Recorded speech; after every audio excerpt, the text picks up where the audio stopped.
भाऊबीजेचं gift म्हणून तू आम्हाला शिमल्याला फिरायला नेणार होता ना, त्याचं काय झालं? काय तयारी वगैरे केली आहेस का? हो केली आहे ना. जा बॅग वगैरे भर.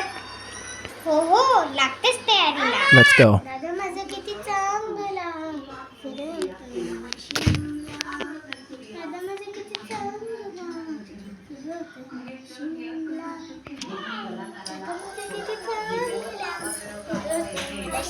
दादा माझं किती चांगला शिमला.